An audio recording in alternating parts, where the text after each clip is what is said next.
Quando falamos em diagnóstico, quando buscamos, como o Barbucci falou, na abordagem mais conclusiva, para que o paciente tivesse um caminho mais assertivo, a personalização da doença do refluxo. Hoje, não é simplesmente você poder pensar que uma droga só vai resolver tudo. Você precisa de uma interseção, de um julgar, de um acompanhamento médico, principalmente de uma observação clínica. Mas, para quando a gente tem dúvidas, nós lançamos mãos de testes funcionais. As múltiplas faces da doença do refluxo também passa pela necessidade de nós conhecermos a fisiologia do esôfago. Para isso, trouxemos a querida Carla Granja, com sua expertise, para passar para a gente um pouco dos insights. O que os testes funcionais poderiam contribuir com esse raciocínio do querido Barbucci? Então vamos lá, boa noite. Tudo que foi dito até agora vai nos ajudar muito nesse raciocínio. E eu queria dizer que, assim, tudo que hoje a gente conhece a medicina americana, quantas vezes a gente vai nos congressos e tem toda aquela medicina armada, com tanto teste diagnóstico novo, que às vezes a gente não tem disponibilidade aqui no Brasil, enfim. E a gente fica, às vezes, angustiado, né? Como eu vou cuidar do meu paciente, como eu vou diagnosticar se eu não tenho acesso a tudo isso? E tudo que foi dito foi muito importante, mas tem um detalhe muito interessante, o DDW desse ano mostrou uma visão, um caminho, parece que eles estão voltando atrás e buscando exatamente a tentativa de um raciocínio diagnóstico, de um diagnóstico mais bem feito e a proposta de exames funcionais, por exemplo, para os pacientes que são muito bem selecionados, né? Então, isso vem de encontro a essa nossa necessidade e a nossa angústia, às vezes, de não poder oferecer todos esses exames. É importante que a gente entenda que cada um desses exames pode nos oferecer e quando indicar de forma mais adequada, né? Já foi dito aqui, comentado, que a gente tem aí toda uma evolução de conceitos da doença do refluxo, alguns deles mais importantes, como o Consenso de Montreal, o Roma 4, o próprio Consenso de Lyon na sua última versão publicada o ano passado, né, mas a versão em 2018, agora recentemente o Consenso de Pádua. Então, houve uma evolução desses conceitos e essa evolução veio junto também com uma evolução dos métodos diagnósticos. Eu gostaria de fazer uma analogia exatamente sobre esses dois pontos que os testes diagnósticos funcionais nos ajudam, né, que é definir o diagnóstico conclusivo da doença do refluxo, quando nós realmente precisamos desse diagnóstico conclusivo, quando nós precisamos, por exemplo, partir para um tratamento diferente, seja medicamentoso, seja um tratamento cirúrgico ou endoscópico, e a gente precisa dessa certeza diagnóstica, e quando nós estamos diante de um paciente com doença refratária. Então, a doença do refluxo, eu gostaria de fazer uma analogia com essa imagem, que ela nos parece tão conhecida, tão comum, tão fácil, que às vezes se a gente olhar muito rapidamente, a gente fala, é doença do refluxo, né? E aqui é a mesma coisa, a gente fala Mona Lisa, mas vamos ver se é isso daí que a gente está vendo. Será que a gente efetivamente está falando da mesma doença nos pacientes com doenças com sintomas típicos e os pacientes com sintomas, por exemplo, de manifestações extraesofágicas? A gente conhece muito bem esse paradigma da doença do refluxo com sintomas típicos: dieta, mudança de estilo de vida, supressão ácida empírica, a endoscopia para nos ajudar na fenotipagem da esofagite. Se nós observamos que o paciente não responde tão bem assim ao tratamento medicamentoso, existe uma suspeita de uma refratariedade, de sintomas refratários, nós vamos tentar afastar através dos exames funcionais e a partir daí propor otimização de supressão ácida e o tratamento cirúrgico.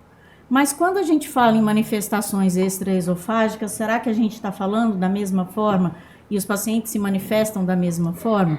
Provavelmente não. É o que mostra aí que respalda, na verdade, o que a gente já sabia há muito tempo, que o professor Barbucci mostrou para a gente anteriormente, que é provável que esses sintomas laringofaríngeos, eles tenham a ver com um refluxo que chega de uma forma um pouco diferente. Talvez a questão mecânica da presença do refluxo, ela seja mais importante do que a questão da inibição ácida, é o que mostra esse trabalho, que mostra que quando a gente coloca um sensor de pH aqui, o trabalho mostrou que muitos desses pacientes com manifestações extraesofágicas têm o chamado refluxo não ácido e mais. Aqueles que iniciam com um refluxo ácido distal, muitas vezes esse conteúdo chega menos ácido na região laríngea. Então, talvez é por isso que esses pacientes não respondam tão bem a essa terapia com inibição ácida, mas é porque a questão tem a ver, é uma sensibilidade mecânica que existe aqui.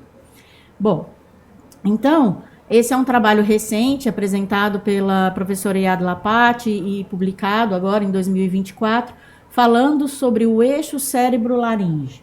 Então, provavelmente, esses pacientes que têm manifestações extraesofágicas têm uma participação importante desse eixo cérebro-laringe, em que a gente tem aí a percepção laríngea, a sensibilidade laríngea, o comportamento laríngeo, fazendo parte da fisiopatologia desses refluxos, do globus, da dor de garganta, né?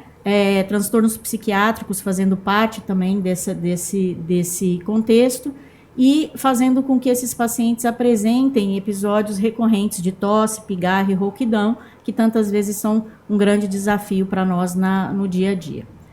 Falando exatamente sobre esse distúrbio cérebro-laringe, a gente observa que os pacientes com esses transtornos, eles apresentam um maior índice de ansiedade e também de hipervigilância, mostrando que, com certeza, os distúrbios cérebro-laringe parecem ter uma participação importante na gênese desses sintomas laríngeos. Então, em resposta ao que a gente acabou de conversar aqui, ela propõe uma abordagem um pouco diferente. Se esses pacientes, no nosso dia a dia, que nós acompanhamos, eles apresentam esses sintomas laríngeos, eles têm uma associação com os chamados sintomas típicos responsivos ao tratamento com inibidor de bomba de prótons, esses pacientes provavelmente têm um componente da doença do refluxo ou uma doença do refluxo que faz parte da gênese desses sintomas. E esses pacientes podem ser conduzidos como pacientes que muitas vezes têm a doença do refluxo, e aí nós vamos trabalhar com eles dentro de um manejo da doença do refluxo, e para esses pacientes, só em situações muito refratárias, nós vamos propor algum tipo de tratamento invasivo. Mas uma boa parte desses pacientes tem outros sintomas associados, outras sinusites, alergias, enfim, todas essas alterações, e é importante nós nos atentarmos na conversa com os nossos pacientes, no exame do dia a dia, se talvez ele tenha, sim, a participação dessas disfunções do eixo cérebro-laringe, e se ele tem, então, provavelmente esse paciente, antes mesmo até de fazer a proposta da professora Rina e Iad Lapati, antes mesmo de fazer testes funcionais, talvez ele mereça aí um acompanhamento, uma neuromodulação, um tratamento fonoaudiólogo, que eles chamam de remodelação laríngea. Então, uma proposta até mais, vamos assim dizer, mais viável do que você muitas vezes realizar esses testes funcionais. Bom, esse é o consenso de Lyon 2.0 publicado, todos nós já lemos ele, e ele nos fala sobre as esofagites B, C, ou mais, para o diagnóstico de certeza, ou tempo total de exposição ácida acima de 6%, na monitorização esofágica. Esses são os critérios para o diagnóstico conclusivo. Todos nós conhecemos a classificação de Los Angeles, e que mostra também aí as esofagites, né? Então, mostrando que B, C e D, Barrett, estenoses, etc., são os achados endoscópicos conclusivos da doença do refluxo gastroesofágico, mas na monitorização esofágica, ainda nós batemos na tecla da questão da exposição ácida aumentada. Então, na pH-metria, quando nós buscamos o diagnóstico conclusivo da doença do refluxo, nós esperamos um tempo total de exposição ácida acima de 6%. E na impedância pH-metria, o que a gente espera? Também um tempo total de exposição ácida acima de 6%.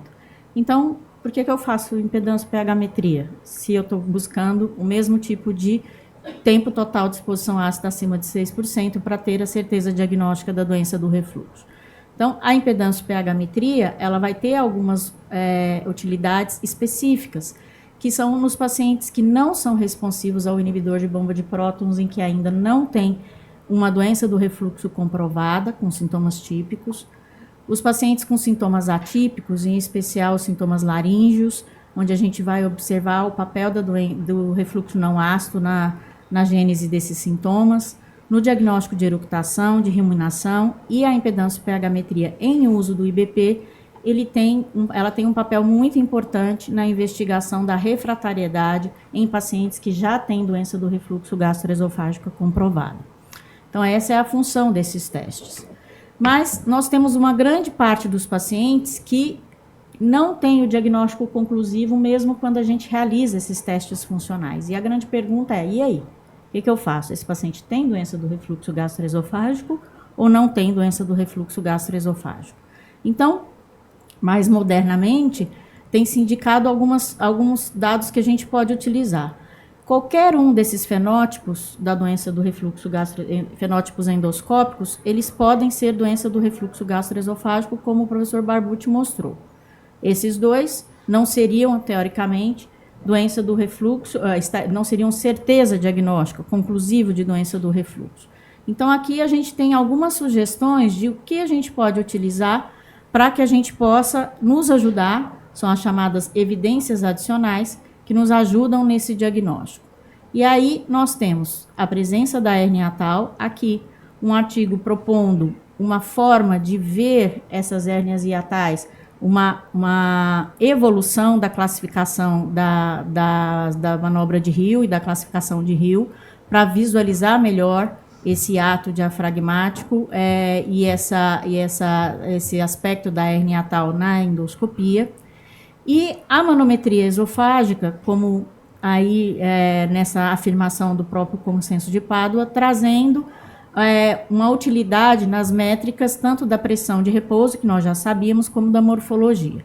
Então, na manometria de alta resolução, a gente enxerga essa junção esôfago-gástrica quando a gente não observa uma diferenciação entre esfíncter e crura diafragmática do ponto de vista pressórico, como sendo uma morfologia normal, mas nós também observamos, e observamos muito bem, quando a gente observa essa separação com duas expressões pressóricas distintas entre esfíncter e crura diafragmática, aqui nessa imagem, uma pequena separação que nós chamamos de tipo 2, e aqui, nessas duas imagens, uma separação maior entre as duas estruturas, e também mostrando nitidamente estruturas, um esfíncter hipotônico intratorácico, um esfíncter normotônico intratorácico, ou seja, a gente consegue muito bem documentar as hérnias hiatais na manometria de alta resolução.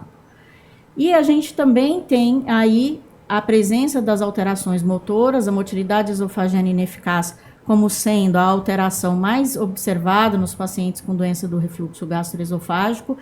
Em torno de 30% dos pacientes que realizam o exame manométrico, eles são contraindicado o tratamento cirúrgico da doença do refluxo, porque existe a presença dessas alterações motoras.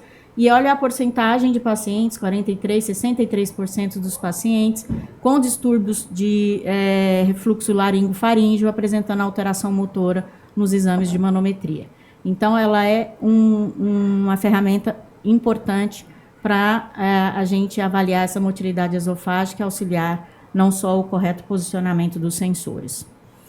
Então, atualmente nós tivemos a publicação desse artigo com uma nova manobra que pode ser feita, que se chama manobra de leg press, em que a gente eleva a perna do paciente durante o exame e vê a expressão pressórica dessa compressão abdominal refletindo dentro da cavidade esofágica, e isso sugere uma falência dessa barreira anti-refluxo.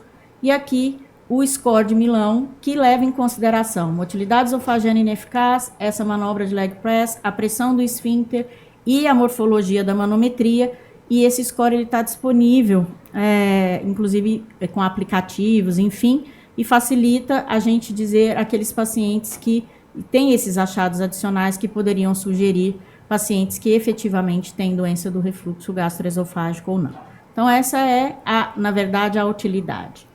Em termos de refratariedade, a gente deve sempre lembrar, doença do refluxo não comprovada indica que o paciente não tenha sido submetido a testes para definir se tem achados conclusivos de doença do refluxo, ou ele já tenha realizado esses testes e tenha, então, testes negativos.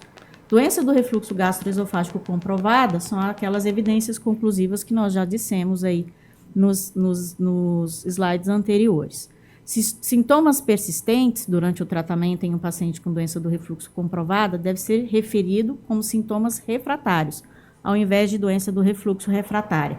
Nós devemos deixar o termo doença do refluxo refratária para aqueles pacientes que já têm esse diagnóstico e que eles apresentam evidência de uma não resposta ao tratamento proposto, que seria uma monitorização, uma endoscopia com alteração de esofagite B+, ou um tempo total de exposição maior do que 4 em uso, por exemplo, de um inibidor de bomba de prótons, nos testes funcionais.